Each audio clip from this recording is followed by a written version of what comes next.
a gente pensa em literatura infantil, a gente sempre tem essa tendência, nós adultos, né, de pensar assim, qual é o livro que é importante do ponto de vista da produção voltada para o público infantil, até juvenil, e que significa uma porta de entrada para a literatura. E é sobre a obra que me fez gostar de literatura antes da própria literatura que eu vou falar hoje. Olá, eu sou o Manuel da Costa Pinto e aqui neste canal eu, em geral, falo de como a literatura dos clássicos ou dos livros contemporâneos sempre dizem algo a respeito do nosso cotidiano, do nosso tempo presente. Eu estou gravando esse vídeo um pouco às vésperas do Dia das Crianças e me ocorreu falar de um livro, ou melhor, não exatamente um livro, uma obra da literatura francesa composta por vários títulos e que diz muito indiretamente sobre a nossa realidade contemporânea, mas que, sobretudo, é uma grande porta de entrada para a literatura. Quando a gente pensa em literatura infantil, a gente sempre tem essa tendência, nós adultos, né, de pensar assim, qual é o livro que é importante do ponto de vista da produção voltada para o público infantil, até juvenil, e que significa uma porta de entrada para a literatura. Eu, como jornalista, já entrevistei inúmeros escritores e quase todos os autores brasileiros falam que é Monteiro Lobato. Mas, de uns tempos para cá, com o surgimento de escritores mais jovens, eu tenho visto que muitos citam obras de quadrinhos, graphic novels, né, que é o romance gráfico, e isso não foi diferente comigo mesmo. E é sobre a obra que me fez gostar de literatura antes da própria literatura que eu vou falar hoje. Fiz um pouquinho de suspense, né?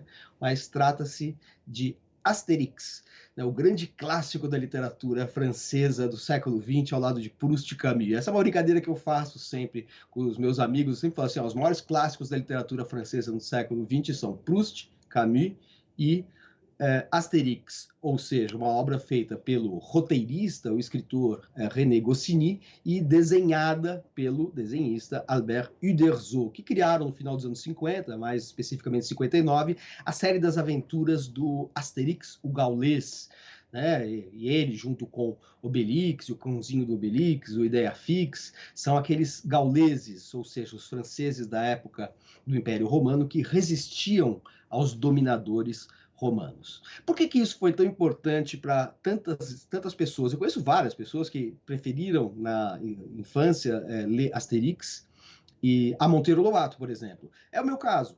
Então eu vou até dar um depoimento pessoal que eu acho que vale um pouco para o conjunto dos leitores do Astérix. O Monteiro Lobato, que é um grande escritor, né, tem alguns aspectos problemáticos à luz dos valores de hoje, mas é um autor muito importante, na história da literatura brasileira, do modernismo brasileiro, né? Ele se relacionava com os modernistas de maneira tensa, tal, e os valores problemáticos que a gente vê hoje é porque tem uma série de conteúdos ali, de certa maneira, racistas, que pertenciam à sua época e que eram tolerados ou eram normalizados e que hoje a gente não aceita. Isso faz com que se discuta a validade de se ler Lobato ainda hoje ou não, mas ninguém tira o lugar dele no imaginário da literatura brasileira.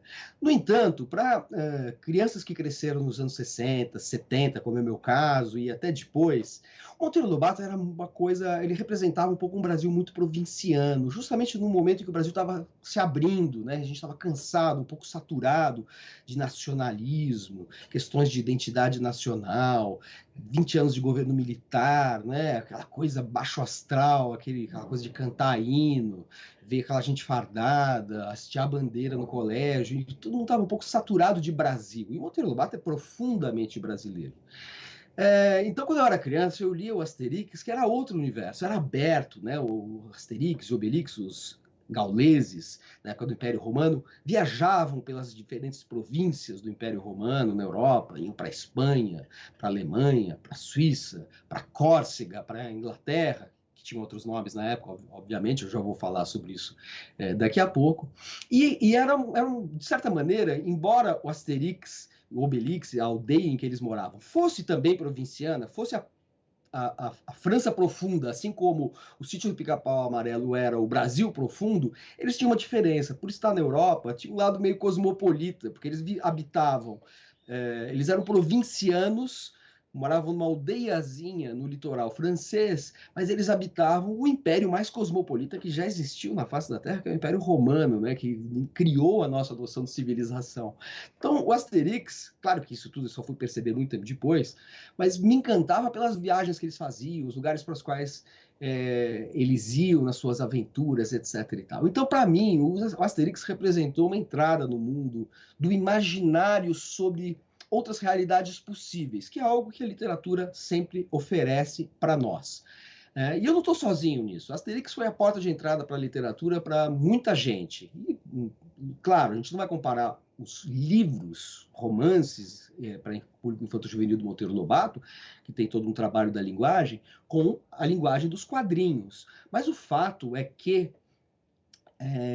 o Asterix tem uma inteligência no texto que vai muito além da beleza, do aspecto encantador dos desenhos. Ele também tem um texto, é uma narrativa muito sofisticada, embora na forma de balõezinhos de quadrinhos, de histórias em quadrinhos. Bom, o que é o Asterix para quem não conhece? Imagino que todo mundo aqui conhece, e se alguém não conheceu, eu invejo justamente, porque quem não conhece Asterix, eu invejo porque vai ter oportunidade de ler Asterix pela primeira vez e que vai ter o prazer da descoberta do Asterix. Bom, o Asterix é basicamente a história de um herói chamado justamente Asterix, que tem o seu amigo que é o Obelix, que mora numa aldeia de gauleses que resiste à invasão da Gália, né, a antiga França, pelo Império Romano. A Europa inteira está tomada pelos romanos e eles representam uma resistência ao Império Romano. E para resistir, eles, pequenos, numa aldeia, para resistir ao poderio militar da potência romana, eles têm uma arma, que é a poção mágica de um druida. Druida é uma espécie de bruxo da época dos celtas, né? Que é o druida Panoramix, da aldeia do Asterix, e ele produz uma poção mágica que dá uma força sobre-humana. Então, quando eles têm que enfrentar os romanos, eles tomam um frasquinho de poção mágica e ganham uma força que faz com que eles possam combater os inimigos, os invasores. Menos o Obelix, que quando era criança caiu dentro de um caldeirão em que o Panoramix fazia poção mágica, e daí nele os efeitos da poção mágica são permanentes. Essa é uma das graças, assim, das características do Obelix, que é aquela personagem gordona, né, que foi encarnado pelo Gérard Depardieu nos filmes de adaptação do Asterix. Mas o que interessa no Asterix é o seguinte, que nós temos, então, a aldeia dos gauleses, que são apresentados como irredutíveis gauleses, ou seja, que não se deixam reduzir, não se deixam submeter, não se deixam incorporar ao Império Romano. Eles não têm medo de nada. Eles só têm medo de uma coisa, que o céu lhes caia sobre a cabeça. Aliás, vocês estão ouvindo esse barulho de bigorna aqui atrás, eu estou batendo uma fundação de um prédio, me lembrou os trovões que faziam os gauleses terem medo de que o céu caísse sobre sua cabeça. Eles não têm medo de nada porque eles têm a poção mágica e uma unidade, uma união, um ímpeto de resistência aos romanos que faz com que eles sejam intrépidos, realmente. Dito isso, as histórias são muito variadas, são dezenas e dezenas de álbuns, né, que foram publicados desde 1959 e são publicados até hoje, mesmo depois da morte dos seus criadores. Dito isso, a gente tem dois tipos básicos de aventura. Um tipo de aventura é quando o Asterix e o Obelix partem para outro país para ajudar outros povos submetidos aos romanos. Então, por exemplo, tem o Asterix Córcega, eles vão ajudar os corsos a resistirem aos romanos. Ou Asterix na Espanha, vão para a Espanha. Asterix entre os helvéticos, eles vão para a Suíça, né, antiga Helvécia. Ou então entre os godos, que são os povos da Alemanha. Asterix entre os belgas, e por aí vai. Tem até um que eles dão uma volta pela Gália, eles fazem um tour pela Gália, é uma brincadeira com o Tour de France, né, de bicicleta, mas que é feito para fazer um desafio, cumprir um desafio ao César, né, ao imperador romano, provando que eles são capazes de passar-lhe por toda a extensão da antiga França, sem serem capturados pelos inimigos. Então, uma das tônicas é justamente a viagem do Asterix, do Obelix e eventualmente o Panoramix por outros países que compõem o Império Romano, ou outras regiões que compõem o Império Romano. A outra tônica é a tentativa desesperada que os romanos fazem de aniquilar com os irredutíveis gauleses, com a aldeia dos gauleses. Então eles criam estratagemas. Já que eles não podem vencer no muque, com o exército, porque os gauleses têm a poção mágica, eles bolam estratagemas. Então, e aí tem uma coisa muito contemporânea, que é uma brincadeira que os autores fazem. Então, por exemplo, eles contratam um cara que é uma pessoa sórdida que circula ali no Palácio do César, e que é um cara que provoca discórdia. Eles contratam essa pessoa sórdida para se infiltrar na aldeia dos gauleses e semear a cisânia, ou seja, a discórdia. Justamente, o álbum se chama Asterix e a Cisânia, porque tem alguém que chega lá para fazer fofocas, intrigas e tentar fazer com que os gauleses se desestabilizem pela inveja, pela rivalidade interna. Num outro momento, o César planeja fazer um grande condomínio em volta da aldeia, porque a aldeia fica no meio de uma floresta, uma região bastante preservada naturalmente da França. Então tem a aldeia, tem algumas fortificações romanas em volta, mas tem uma grande floresta, onde, aliás, o Asterix e o Obelix caçam javalis, que é o prato preferido deles, né? Comer javalis. Então o César fala, bom, vamos fazer o seguinte, vamos derrubar a floresta e fazer um condomínio, porque daí a gente está levando a civilização até eles, eles vão ser deglutidos pela civilização. E, obviamente, nada disso acontece. Em outro momento, o César acha que ele vai ser através do dinheiro que ele vai fazer os gauleses se desunirem. Então, eles mandam alguém para comprar aquilo que o Obelix produz, que são menires, né? Menir é uma pedra grande que ninguém sabe para que serve. Ele carrega menires, faz menires, mas menir é uma espécie de item decorativo desta França dos primórdios do país que hoje conhecemos como a França, dos primórdios da Gália, né? Então o menir é um objeto que é colocado, uma grande pedra que é colocada como uma espécie de monumento, ou para escorar coisas na arquitetura ali dos gauleses, e que o Obelix produz e carrega, já que ele tem força sobre-humana. E daí o César manda um cara para ficar comprando menires e obriga o Obelix a montar uma empresa, e com isso o Obelix tem que explorar o trabalho alheio, isso provoca discórdia, depois provoca desunião e rivalidade, porque surgem outros produtores de menir, e o resultado é que o Império Romano, de tanto comprar menir para inocular o capitalismo na aldeia dos gauleses, acaba tendo uma inflação de menires no Império, e aí o César não sabe mais o que fazer menir, todo mundo em Roma começa a comprar menir, sem saber para que serve aquela desgraça, e aí é uma ironia em relação ao capitalismo, e essa produção, esse estímulo de consumo abstrato, fetichizado de um objeto que não tem valor de uso algum, né?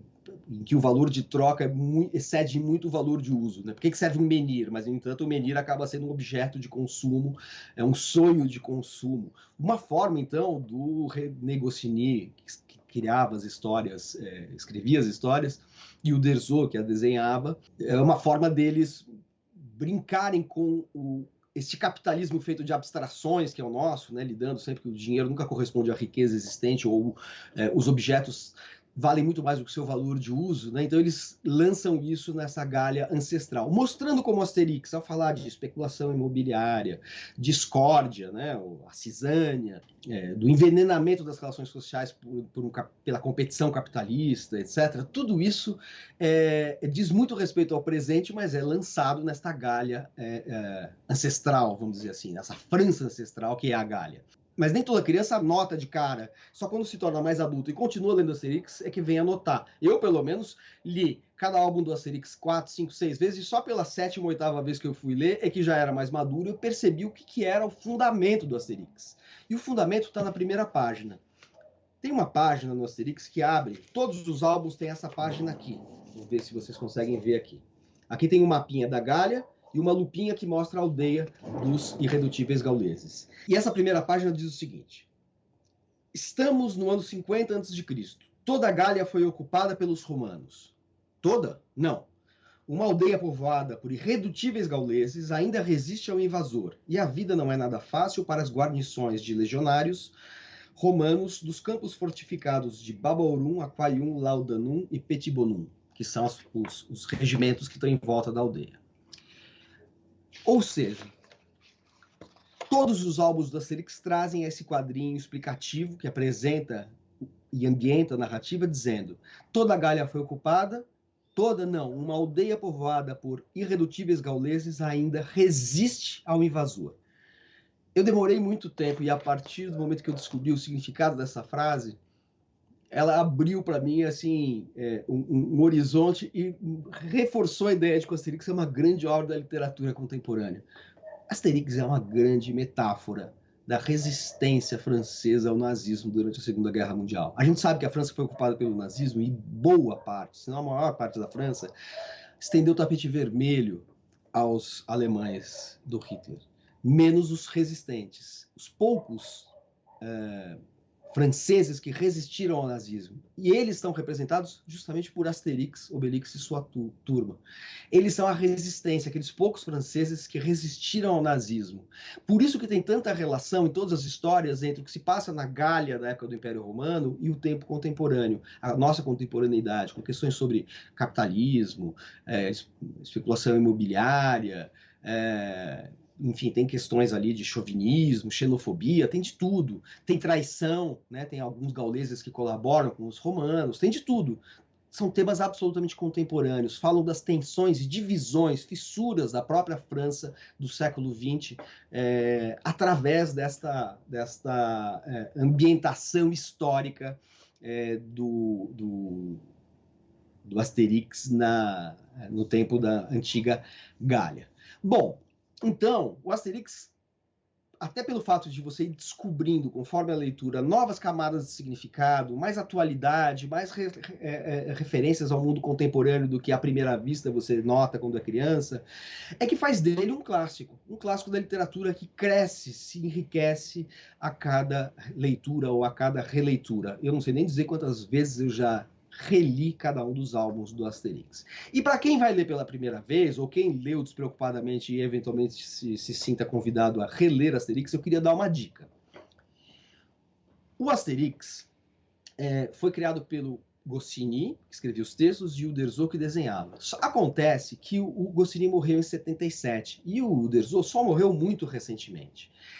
E o Asterix, como eu estou falando, como eu estou explicando aqui, com toda essa riqueza de significados, detalhes, só dura enquanto o Goscinny escreve. O Uderzo depois passa a escrever as histórias, elas perdem completamente a graça e acabam desvirtuando um pouco o Asterix. Porque tudo no Asterix é verossímil. Tudo o que acontece é verossímil. A única coisa que é inverossímil é a poção mágica que dá uma força sobre-humana. Mas a gente acaba descobrindo num dos melhores álbuns, que é Asterix entre os Bretões, quando o Asterix e o Obelix vão para Inglaterra, para Bretanha, para ajudar outros povos oprimidos pelos romanos, a gente descobre nessa história que a poção mágica, na verdade, é uma espécie de metáfora da vontade de resistir aos opressores. Porque quando eles estão a caminho da Grã-Bretanha, na atual Grã-Bretanha, para ajudar os bretões, o barril de poção mágica que eles levam é destruído pelos romanos. Daí, quando eles chegam lá, eles não têm como dar poção mágica para os bretões brigarem com os romanos. O que o Panoramix faz? Ele pega uma erva qualquer, joga numa água e diz para os bretões que é poção mágica.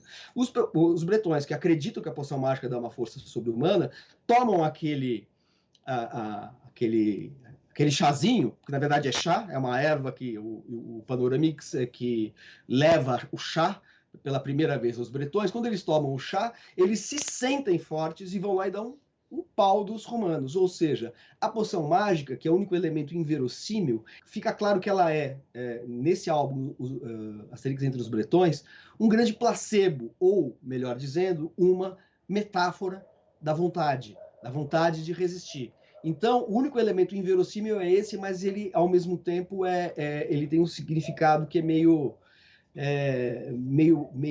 mágico, mas, ao mesmo tempo, possível na vida real. E essa é a chave de interpretação da poção mágica dentro dessas histórias do Asterix, que são totalmente verossímeis de resto. Tudo faz parte de uma representação, digamos, realista. Quando Goscinny morre, entretanto, o Uderzo passa a escrever as histórias e ele começa a introduzir coisas do mundo fantástico. Então aparece lá, na Odisseia de Asterix, um druida, que aliás é baseado no Sean Connery do James Bond. É um druida que circula pelo mundo árabe ali, voa em tapete voador e tem os gadgets, conversa com uma mosquinha, coisas inverossímeis que não cabiam nas outras histórias do Asterix.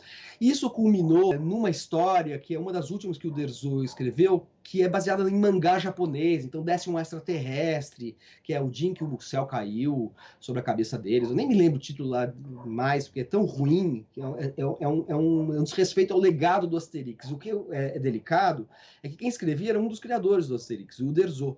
Mas o Uderzo pôs a perder o legado da própria obra quando ele passou a escrever esta obra e não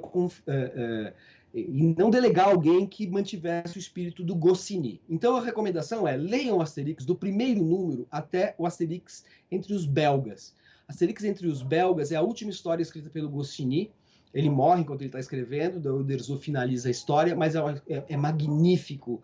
É o grande final da obra do Goscinny, inclusive porque tem uma batalha entre os romanos e os belgas, em que o Goscinny utiliza um poema bélico do Victor Hugo, e ele transpõe esse poema, que trata da França enquanto nação moderna, mas ele transpõe e adapta para a luta dos belgas junto com os gauleses contra os romanos. Então tem uma série de paródias que Goscinny faz com a alta literatura, no caso do Victor Hugo, e ao final desse álbum também tem um grande banquete, e esse banquete dos belgas e gauleses para confraternizar e comemorar a vitória sobre os romanos é baseado num quadro do Bruegel. Ou seja, o Goscinny e o Uderzo, eles escreviam e desenhavam para criança, mas eles tinham vários conteúdos, várias referências na cultura clássica, o que faz e reforça a ideia de que Asterix e Obelix é uma grande porta de entrada para a alta literatura, para a alta cultura, para a tradição, enfim, artística, para a tradição da história, do estudo da história. Asterix e Obelix é uma abertura para o mundo mesmo, assim, é uma atualização desse cosmopolitismo possível de pequenos gauleses nos carafunchós da França na época do Império Romano para os tempos atuais, em que nós, a nossa realidade limitada, ao mesmo tempo temos, através dos livros e até dos quadrinhos, uma abertura para o mundo. Né? E hoje em dia, para finalizar, o Asterix e Obelix, as aventuras continuam sendo desenhadas por dois artistas franceses, que são o Jean-Yves Ferry, que escreve os textos, e o Didier Conrad, que desenha, que fazem jus ao legado do Goscinny e do Uderzo. Então o Asterix continua existindo, embora seus autores tenham morrido. Então fica aqui a dica neste momento aqui que antecede, ou se você estiver vendo depois, logo posterior ao Dia da Criança, a dica de leitura que constitui As Aventuras de Asterix, esse grande clássico da literatura francesa. É isso aí.